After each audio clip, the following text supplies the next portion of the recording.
Welcome to Talk Radio 77 WABC, America's most powerful radio station. This is War Room Pandemic, the New York City Special Report, episode 68 on the podcast, now with almost 4.5 million downloads. Jack Maxey, Jason Miller in the War Room today.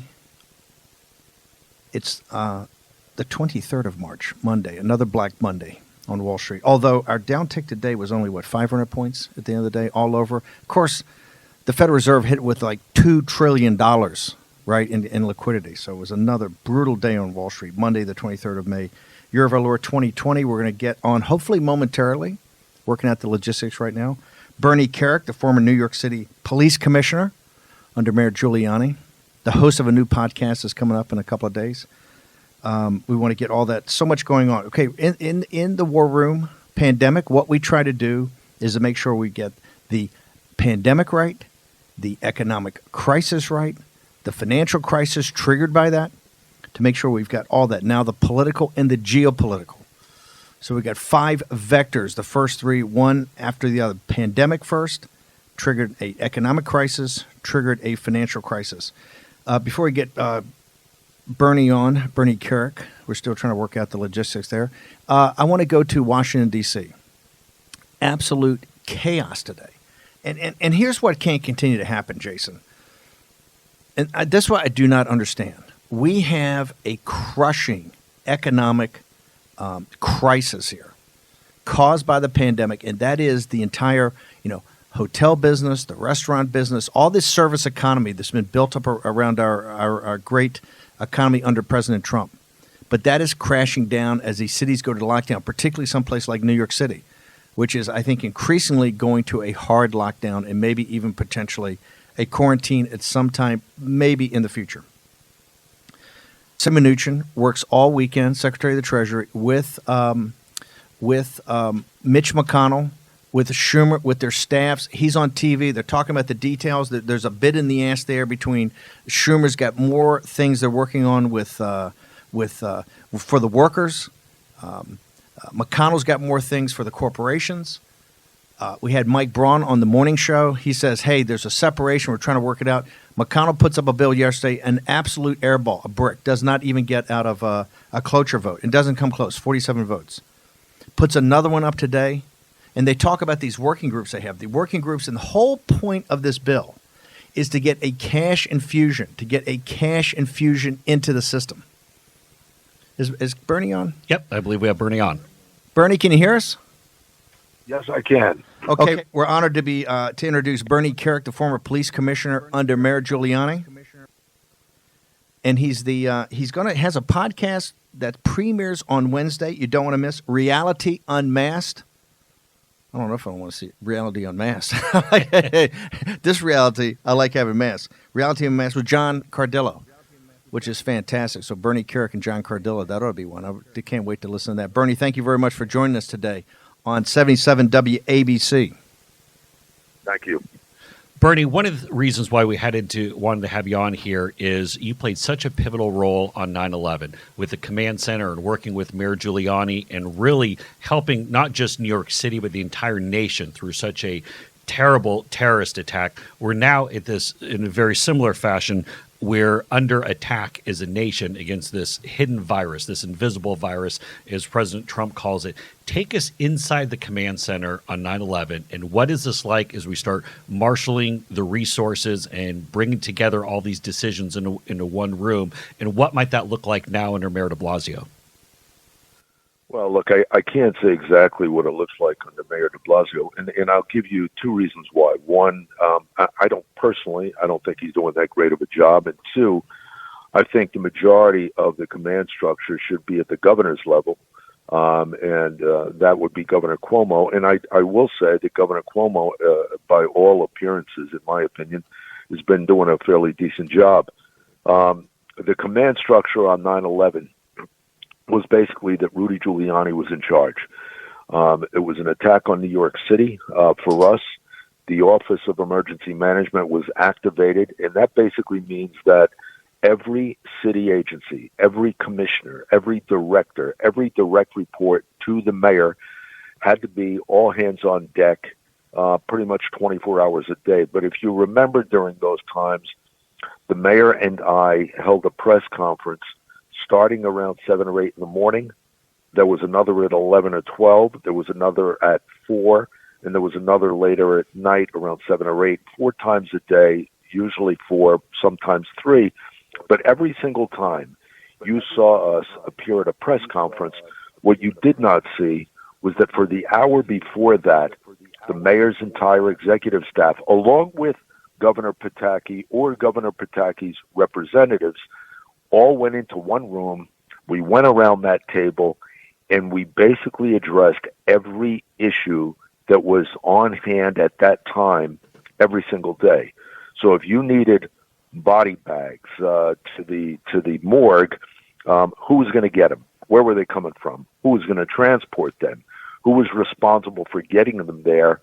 And then you move on to another issue. At one point, we needed beds and mattresses and things like that for the volunteers coming into the Javits Center. Where were we going to get them? The Department of Correction, Rikers Island. Who's going to get them there? How are they going to get there? Who's going to make sure it happens?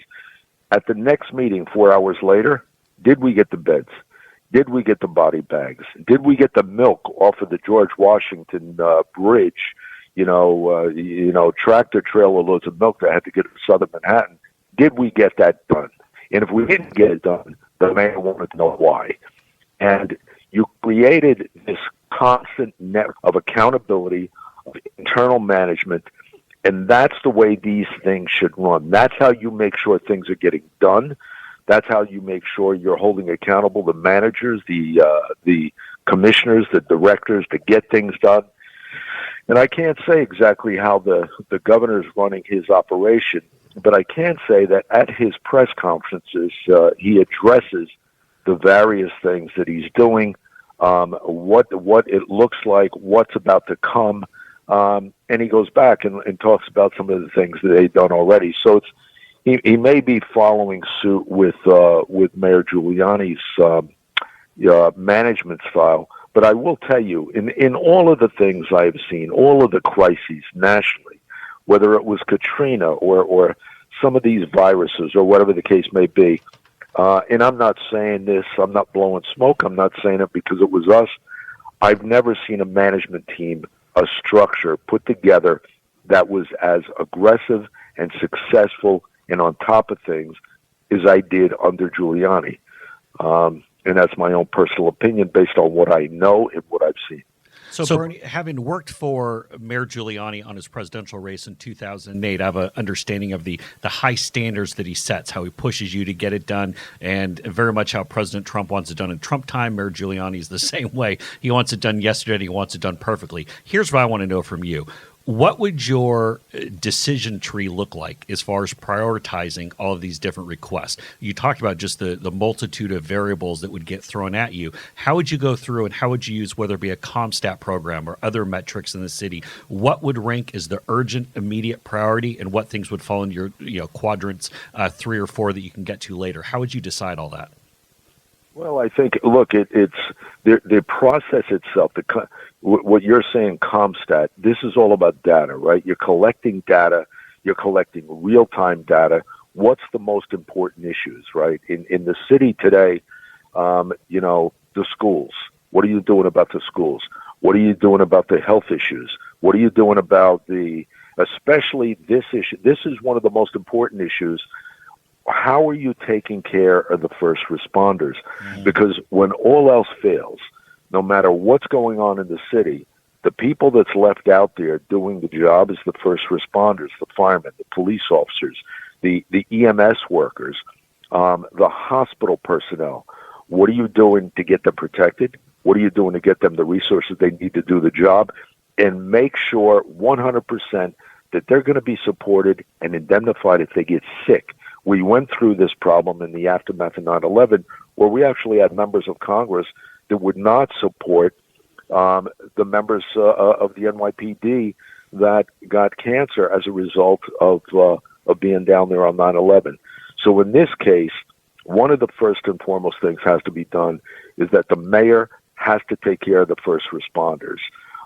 Then what's next? And the hospitals. And then from that point on, you're looking at the educational system. What are you doing about the kids? What are you doing about the restrictions that's going on in the city? How are you getting food and equipment and things like that throughout the city in a timely fashion? You know, that thing I talked about, the milk, that was actually a real issue because I had closed down Manhattan. No entry into Manhattan with the exception of first responders. And I remember being at a meeting one day and somebody walking in and saying, look, we have no milk in Manhattan. Mm-hmm. You know, we're not going to have any milk if we don't get this stuff off the George Washington Bridge. And I thought for a second, and then it dawned on me, Manhattan's an island. We need to get food on the island. We need to make sure that those trucks have food get downtown. These are all things that the mayor's going to have to prioritize. I'm going to be really honest. I just don't think this Mayor DeBlasio, is the best person suited for the job. You know, I've heard him over the last couple of days. He's blaming Donald Trump. He's blaming the president for things that I have to be honest. You know, Donald Trump is not there to do his job. The mayor has to do his job. He also has to realize that he's responsible for the city. The governor can augment and help and support him, and the feds can do that through the president. But at the end of the day, the mayor of New York City has to manage his crisis. And he can't blame the president. He can't blame the governor. He's got to manage. Yeah. He can ask for support. He can get augmented. Bernie, I want to thank you. I want to thank you very much for being on here. Bernie Kerik, the former police commissioner under Mayor Giuliani, the host of Reality Unmasked. We'll be back in a moment. War Room Pandemic with Stephen K. Bannon. The epidemic is a demon, and we cannot let this demon hide. War Room Pandemic. Here's your host, Stephen K. Bannon. This virus is a demon, and we cannot allow this demon to hide. So says President Xi. Donald J. Trump, the 45th President of the United States, says nothing is inevitable. Through human action and human agency, we will get through this. Talk Radio 77 WABC, the most powerful radio station in the country. It's Monday, the 23rd of March, year of our Lord 2020, and this is War Room Pandemic, the New York City Special Report. I want to thank the team at 77 WABC to help us put this together. I want to go first, get so much news to break. I want to thank Bernie Kerik, particularly, a great guy and a real team player, a major part of Mayor Giuliani's, when he became America's mayor. His new podcast is Reality Unmasked. It premieres on a Wednesday. And very, you know, when you get guys like Kerik and Mayor Giuliani, who are pretty level-headed guys, and you got Cuomo, DeBlasio somehow is just not stepping up to the plate here. And I'm not getting on Mayor DeBlasio. I realize we got different politics, but this is a crisis. I want to give Mayor DeBlasio a shot. Right? It's not me saying that. I'm DeBlasio's biggest defender. I took his when the Wall Street Journal was dumping on him. I think you jumped into. I think we both defended him, right? But I'm hearing from Cuomo, who's showing him no respect. Rudy, who's not enthusiastic. Bernie Kerik, who's a pretty straightforward guy. He says he shouldn't be blaming the president. He should be getting on with it. So I think that is, we'd love to. We're going to monitor this every day and make sure that Mayor DeBlasio. By the way, we get DeBlasio and his team on here. We'd love to have him on here. Going to give him a fair shot. It's a crisis, economic, a financial, massive financial. Another horrible day throughout the night, all night. Capital markets. The Fed hits this thing with like $2 trillion of liquidity. Still a tough day. And here's what's important about today. I think the market ended at like 18,571. That is below where it finished on the 9th of November of 2016. You remember this, Mr. Jason Miller. We got up in the morning. The market the day before it closed, I think, at 18,300. And we wake up, my comms director, Jason Miller, we wake up, and Peter Navarro, the one and only, the little Bannon rooster. This guy was back in the thing doing all the China stuff on the speeches and doing the economic national texting. And I'm looking up, and I don't think I ever saw Peter. He might have gone as a surrogate. We were getting bombarded so much stuff. He was doing Fox Business stuff. He's on CNBC with Andrew Ross Sorkin, with Joe, with Becky, and he's sitting there, and the guy's making stock predictions. He's predicting, Dow 25,000. In fact, he said it's 30, and Sorkin, thank God, stopped him. it was out of control that night. And by the way, the market was in a dive. He did turn it around with the 25 because he walks through the tax cut, everything we're going to do. That night it finished at 18,600. So we are back now below where we finished on the first day of President-elect Donald Trump being the President-elect of the United States. That's got to hurt. Never thought we'd be back here. All that work, all that effort, was it 10,000 points down? Over 10,000 points with $11 trillion in value. We got to grind to get out of this. Now here, the White House is about to have, Cuomo gives the master class at 10 o'clock, right? With the down market graphics, but he gives a pretty good master class on how to do it. Now the White House is coming in after the market closes now. I think they've learned a lesson there, right? I think so. And we're also seeing in the Brady briefing room that they have TV monitors set up to each side of the podium now. And so we're going to get a PowerPoint? So we're going to get a PowerPoint. Maybe they're being a little bit monitor shamed by the Cuomo events. But I want to go back to the Bernie Kerik interview for a moment here, because when you talk to someone like Bernie and you go inside of 9/11, and I had the opportunity to work for Mayor Giuliani's presidential race 2008, got a few less votes than we did with President Trump in 2016, but that's fine. But one of the things, when you talk to a Bernie Kerik, when I would be on the campaign, I would talk to a Joe Lhota, when I would talk to a Rudy Washington, when I would talk to a Randy Mastro, when I would talk to these types who'd been a part of Mayor Giuliani's administration, and you realize the way that these men and women stepped up in this moment of crisis, and the way that they led. The Sonny Mendel, who is his great longtime spokesperson, who famously pulled together a pool and said, "All right, pool the press corps. We're going to take you into the bunker and into the command center and all these things." And you can just see the seriousness and the gravitas that they would bring to this. And I think this is the point that Bernie was making about Mayor DeBlasio, is there's just not a seriousness there. There's not a gravity. But when you talked about, this is ultimately, Mayor DeBlasio has a responsibility to keep his people safe. And there just doesn't seem to be that gut check moment for DeBlasio. Here's the buried lead that I took in there, is that the way we describe it, the triage, you have the support function of the federal government. That's going to be the money and the Army Corps of Engineers and all the support. You have the management function of the governor. And then you have the execution function of the mayor. That's where the rubber meets the road. It's the mayor. And he said, which is interesting, he said, I think Cuomo and these guys are running it. Whereas he talked about going around the table, it didn't seem like Pataki. It seemed like Pataki and guys were sitting there taking notes and maybe making some observation. There was no doubt that Rudy, Kerik, Maestro, that crowd was running 9/11, right? Whereas Pataki was part of it, but not directly running this. Whereas he said, it looks like Cuomo's in charge here, right? And DeBlasio is kind of a information addee. Yeah, bless your heart is not something that folks usually say in New York. Down South Carolina, where I used to live, you get bless your heart a lot more. But usually in New York, you get a couple more F-bombs that get mixed in there with the bless his heart. But I think that's kind of the message being sent to Mayor DeBlasio. This guy just doesn't get it. But I want to level set. Yesterday, we had the Senate stimulus bill that failed purely on party lines. Another round of it failed again today, purely on party lines. This is important. If you're out there in the tri-state area, and we're here doing the War Room Pandemic, the New York City Special Report, we do this every afternoon with the good offices of the 77 WABC crowd. This is so important. Somebody told me today there could be 5 to 7 million unemployed restaurant and hotel workers around the nation by Friday. This is about getting cash in your pocket. If you're an entrepreneur, cash in your pocket if you're one of the workers. And this bill is DOA. And I want to tell you some of the BS. So Nancy Pelosi introduced her own bill today. She wants everyone to vote on her bill over on the House side. House took the lead on that previous. No. But let's tee it up. We're going to come back. But here's what. And these people worked all weekend. They were on the 7 meetings yesterday with Schumer, Mnuchin and Schumer, and by the 7 way, times. And there was a separation between the bid and the ask. This thing was not done. Schumer was asking for some more things that Democrats typically ask for. McConnell and these guys are holding out. But my point, you had Thune, you had these working groups. Braun's on here today saying, hey, we got 7 or 8 working groups. We're working with the Democrats.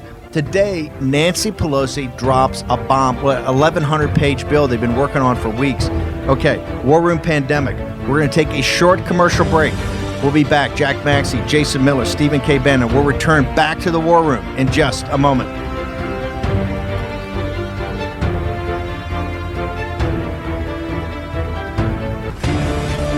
Room Pandemic with Stephen K. Bannon. The epidemic is a demon, and we cannot let this demon hide. War Room Pandemic. Here's your host, Stephen K. Bannon. Talk Radio 77 WABC, America's most powerful radio station. Okay, let's go to the D.C. fracas, because this is how you're going to get your cash. Nancy Pelosi has Bigfooted these guys. It's $2.5 trillion. 2.5. The House version is 2.5 trillion. What don't you like about that? Well, I'll tell you a couple of different things. So if you're out there wondering why you're not getting your check right away, why you're not getting, if you've been someone who's been laid off or you can't work at a restaurant or a bar, any of these service economy aspects where you're at home and you're wondering how you're going to pay rent or how you're going to pay the mortgage, let me tell you why this is being held up. So in the Nancy Pelosi version that she wants to get through, there is a modification of special rules for minimum funding standards for community newspaper plans.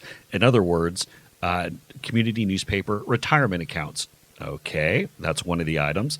Improving consumer information regarding release of greenhouse gases from flights.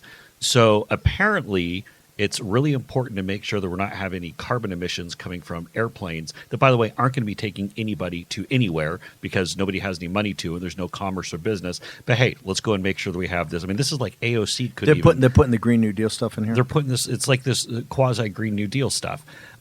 We also have in here, this is one of the biggies, collective bargaining for federal employees. So, Steve, help me out here for a moment. What does collective... They've been fighting this one for 40 years. What is collective bargaining for federal employees? Because they have leverage. Never let a crisis go to waste. This is what they're trying to do. This is high-stakes poker. They're going to come in here with massive ask and see if Trump blinks to get the cash to pay people. So if you're wondering why... On Thursday, you're going to announce 3 point... here's what's going to happen. Here's the converging storm, just so you think downrange here. On Thursday, you're going to, number one, you're going to, and we're going to take every bracket, the pandemic, the economic crisis, and the financial crisis. Number one, on the pandemic, the New York City hospital system will be under a lot of pressure, right? Because the Surgeon General said today, this is going to be the worst week ever, right?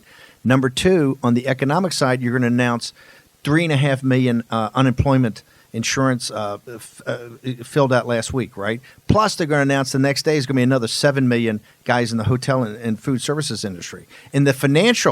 On the financial side, you're going to have a bunch of these hedge funds that are going to start imploding. Okay, that's this infusion of cash to kind of keep these guys going. You're still going to have some of these big guys that are down 20 and 30%. Their leverage going to start imploding. So that perfect storm is the pressure. She's going to say, "Hey, I think I can get all kind of stuff from Trump," and I realize it's not good baseball, but they're going to try to do it. She's going to try to jam him. So I'm not done with the BS. There's more BS. Let me tell you why you're not getting your money. Because Nancy Pelosi and Chuck Schumer and the Democrats want to take the feds and mandate that states allow you to do same-day voter registration in states. So I'm not even sure if that's totally legal or how that works out. Also requiring there's some restrictions on stock buybacks and executive compensation. That's some of the stuff that's legit. That's legit. So I think that they're actually on point there. But look, Chuck Schumer, Steve Mnuchin doing 7 meetings. And how many pages is this thing? 1,100. This is what stuns me. She flies back to D.C. and just drops it. That's a power move. It doesn't. If you want your money this week, if you want to make sure you can pay rent. If you're a small business owner and have 8 people on the payroll, tough break for a swell guy. So 2 other ones I'm going to say, and then we're going to quit. But hey, people are pissed. You got worked up. I am worked up. No, because people want to know where's my damn money, right? I'm like, hey, you guys are shutting down the entire city. You're shutting down the entire state. You got Connecticut. You got New Jersey. I work at a restaurant. I work at a bar. I'm Chef Joe in Jersey, and I'm wondering where the hell's my money. The guy just laid off all the people? Or one of the guys who just got laid off. They have a section here on corporate board diversity. Well, guess what? There's not going to be any companies to have corporate boards on to even have them diverse in the first place. They bail out the post office. Steve, there's not even going to be anyone to send any stupid letters to the post office. Here's the bottom line. That is no respect for McConnell, no respect for the president. She's had this working. We actually talked to many people in the Senate today, had no idea this was coming. They thought she had big comments on the bill they were working on. And you never see John Thune get worked up. These guys were on a throwdown on the Senate floor a little while ago because they realized they've wasted an entire weekend, worked over the weekend for the American people, thought they were working as a team with these working groups to try to get the Senate to get something to send to the House, conference the thing on Wednesday, sign it Thursday, people start getting money. This is a 3-month process. You know, the best answer to this, though, is the leadership coming out of the White House. He's got to slap it down. Just like the Defense Authorization Act, he's only going to use it for things related to defeating the coronavirus. This budget should only be used for things devoted to defeating the coronavirus. Shut her down, shame her, and move on. This is silly to keep picking apart Nancy Pelosi. Then on the other side, there's some positive news out there. You got Governor Cuomo, and when you look back through history, you see somebody who may not be the kind of guy you think too much of. And for me, that was Governor Cuomo. But in history, people rise to the occasion, and this guy is somebody I see rising to the occasion. He said that New York State is going to begin their own chloroquine program tomorrow. I'd love this one. Boom, right? He's Right, going to start boom. his own study. He's got 70,000 doses of hydroxychloroquine on hand. And it's a legitimate study. I mean, it's not so. I mean, this is pretty thought through by the. And Rudy in the previous the 77 WABC show beforehand, the Rudy special, he was talking about how the health departments at the mayor's level and at the state level, he thinks are better than CDC. And he's probably right. I mean, think about it. You probably have the 5 or 6 best teaching hospitals in the world right in Manhattan. By the way, I just want to let listeners know that during this segment, Steve Bannon and Jack Maxey have been filling out their New York change of address forms so they can get their chloroquine. So, Governor Cuomo, you got yourself a couple new residents here. Well, actually, you know, this is kind of a plug for New York. Apparently, DeSantis is requesting that anybody traveling to Florida from New York or New Jersey quarantine themselves for 14 days. So make sure you're under your 180 days if you need it. But this is also why I'm gonna let you go. No. But this is why I say a hard lockdown throughout the country. Otherwise, you're gonna have stuff like this. You're gonna have guys saying, "Hey, if you're in California, San Francisco, or New York, you've got to do a quarantine if you go to another state." That's why you have to have this federally a national lockdown. Before I get to that on my soapbox, go back. There's so much stuff happening in New York. I want to make sure we get to it all. This test itself is huge. Say why. I think it's amazing because it's showing the initiative of the governor. It's showing the initiative of the teaching hospitals that you have in New York. This should be the kind of thing that should give the people of New York some confidence, all right? Listen, the whole world is battling this, but if I had one brigade who I'd want to be solving the problem, it'd be the brilliant, capable people of the city of New York. And with your mayor, it looks like you're doing a great job. Now think about this. New York did 16,000 Your mayor or the governor? yesterday. Governor. Okay. Yeah, Forgive me. You know, throwing you a little side. Late in the afternoon, it gets a little tough for Jack to keep up. God, He's have another chew. Copenhagen. Have another chew. Listen, DeBlasio, I think, is a little bit panicky, right? He's not the guy for the job. But it doesn't mean that New York's going to fall apart because they don't have, General Patton at the helm. You've got tremendous number of capable people all around you. Something that Kerik talked about earlier was these amazing first responders who he led for many years. Now, today in New York City, they've announced that 100 members of the New York City Police Department have tested positive This is for going to coronavirus. get to be a problem. This is going to Now, get to be a big problem. 3 of them are in the hospital, and the others are doing well. But this just shows you what we're going to confront as a team, as a group, as a city. And so when these guys tell you to move along, comply. You know, they're out there every day trying to keep you safe. I'm going to go back. They did that through testing. Walk me through where testing stands with New York State and New York City. New York City is doing 16 to 20,000. New York State is doing 16 to 20,000 tests a day. Today, 16 to 20,000. Yes. That puts them ahead of most nations. doesn't it? They're testing more than South Korea. They're testing, they say, more than even China is testing right now. So America can do it, and New York is showing America the way, and in a sad, sort of horrific way.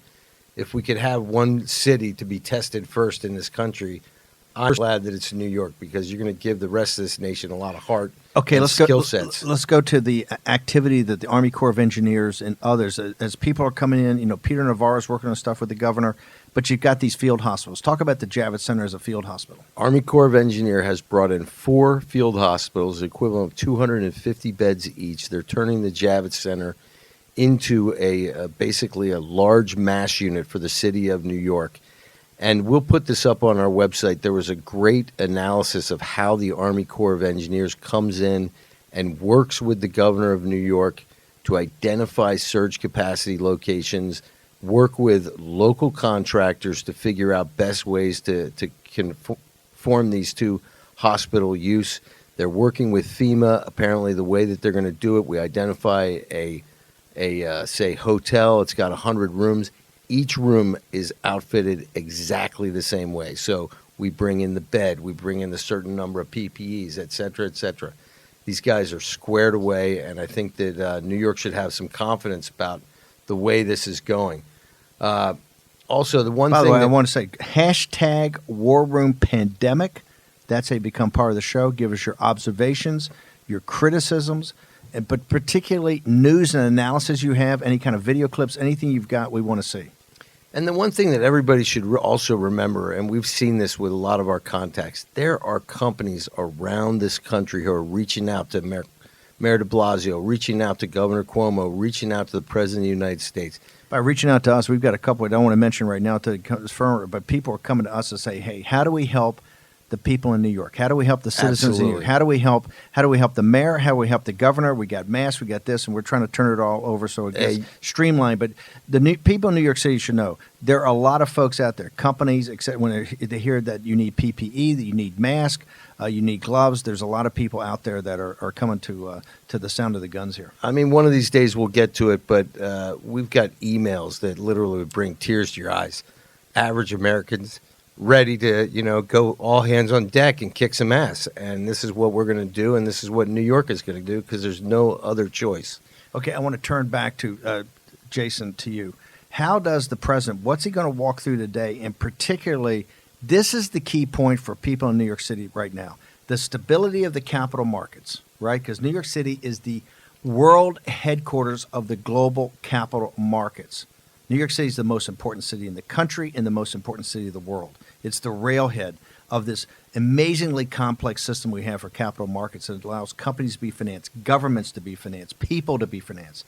In addition, it's this entrepreneurial spirit and entrepreneurial businesses in New York. What people want to know is, how do I make payroll?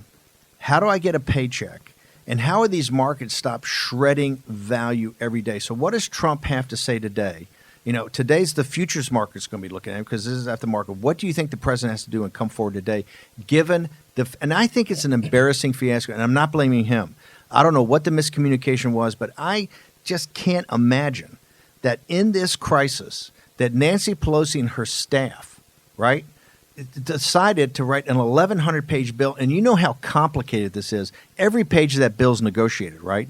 It's got detail. It's a legal document. It's got all kind of interlocks to it. How they worked on that for the entire time and never gave a heads up to these guys over there working on a totally separate list. What has Trump got to say today to break the logjam?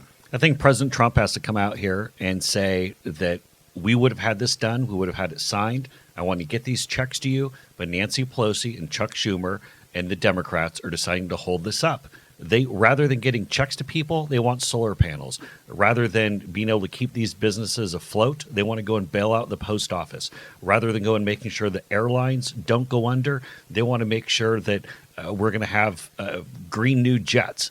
So you're going to say you're not going to argue about the merits of their case, because those things are what Democrats want. We understand that. But in this crisis, to make payroll and to make sure people get cash, you have to focus. We're talking about $1.5 to $2.5 trillion. Right. It's a lot of money. And don't politicize the whole thing. Here's the other thing I think President Trump needs to do, and I talked about this in our previous show.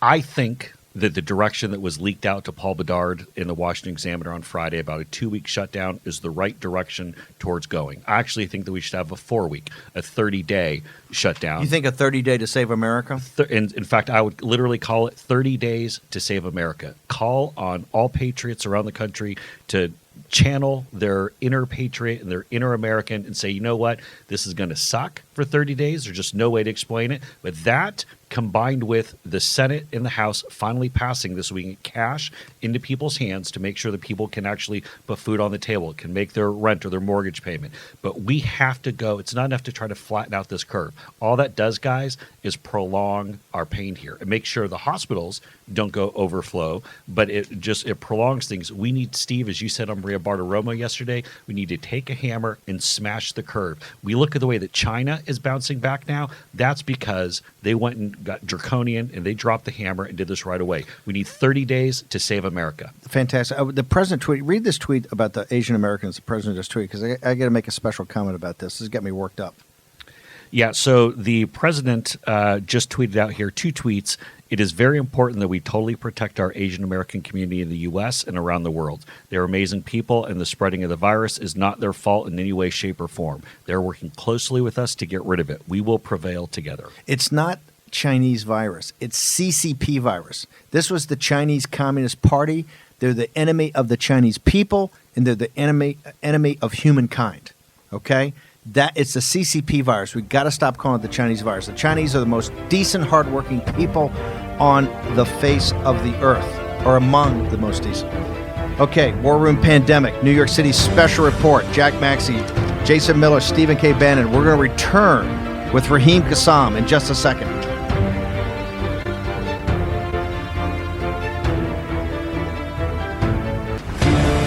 War Room Pandemic with Stephen K. Bannon. The epidemic is a demon, and we cannot let this demon hide. War Room Pandemic. Here's your host, Stephen K. Bannon. Talk Radio 77 WABC. It's War Room Pandemic, the New York City Special Report every day, 5 days a week from 5 p.m. to 6 p.m. Shmerkanish, CNN, and W Radio just was snarky on the president. What do you say? And look, I don't think it's snarky at all. I think it's actually got a lot of merit to it. Michael Smerconish tweets out, hate to nitpick, but a 5:30 p.m. briefing on a matter of such importance should begin at 5:30. Running late virtually every day conveys wrong message. I think Smerconish is exactly right here. I mean, look, it's the end of the day. It basically, the message that it's sending is that things aren't organized. It's slapdash. It's being put together for a second. That they're arguing about stuff before. Yesterday, I think, was particularly bad. It was 3:30. It was supposed to start 3. They bumped it to 4:30, bumped it to 5, and I think they walked up at 5:50. And I know they're under tremendous pressure, and people are working around the clock, and it's a good, solid team of good, solid people, but you're sending the wrong message. If you say it's 5:30, you got to hit the mark at 5:30, right, and just let it roll. Okay, I want to bring in Raheem Kassam now, and this is about the UK and Boris Johnson. Here's the important reason. This is a major world capital, like New York City, that the government had decided to kind of like do nothing and let the herd immunity program take place as little as a week ago. Tonight, Boris Johnson locked down hard London. Raheem, you want to walk us through this? Sure. Well, the Prime Minister, Boris Johnson, announced this evening that there are a series of new measures, lockdown measures, as is being reported in the United Kingdom, that are some way away from where we were just 10 days ago when the British government was said to be pursuing this quote-unquote herd immunity strategy, which was originally the great idea to let this thing run through the entirety of the population and hope that we come out after the summer being immune to it. That was quickly abandoned as we saw Imperial College London ran some statistics. They showed that up to 260,000 people in the United Kingdom would die under that scenario. Ever since then, Boris Johnson and his government, the cabinet, they've been moving to improve the social distancing measures in the United Kingdom. It started last week, of course, with the big one as far as Brits were concerned at the end of last week, coming with a shutdown of pubs. It was a very nice weekend weather-wise in the United Kingdom this past weekend, and therefore there were a lot of people who were not doing social distancing, and so now the government has come out and said, listen, you haven't listened to us. You may have made the situation far worse over the course of the weekend. Numbers are, of course, continuing to tick up. So today the decision was finally made to have these lockdown measures added in place. Now, that means people should not go out in large groups. They should not go out in with anybody, the Prime Minister says, who isn't living with them, that isn't in their household. And police will have extra powers to disperse people who are out in public in groups. They may even move to a situation like France has got. We mentioned earlier on today, 90,000 people have been fined for being out without good reason in France at the moment. We may see the British government moving towards that as well. They're saying the only trips that should be made are essential ones. So if you really cannot get time off work or really cannot work from home, that you're basically inclined to go to work because you have to put food in your mouth, then do so. The only other thing to go out to get is basic food necessities, and he said to try and limit that to as few trips as possible. The powers under the new legislation will last for about 3 weeks in the first instance, but also they will be renewed every 6 months. Originally, this was supposed to last 18 months. They'll have to be renewed every 6 months after that. Raheem, thank you. We got a job. Okay, so this is people that weren't doing anything. Now they're locking down people. Did DeBlasio turn over his report today to Governor Cuomo? I haven't seen it. Maybe he did. We'll drag it down. But my point is, something's coming to New York along these lines, right? This is going to get more and more intense as we go through here. Okay, Stephen K. Bannon, Jack Maxey, Jason Miller, Talk Radio 77 WABC, America's most powerful radio station. This has been War Room Pandemic, the New York City Special Report. Thank you. Godspeed. We'll see you tomorrow at 5 p.m.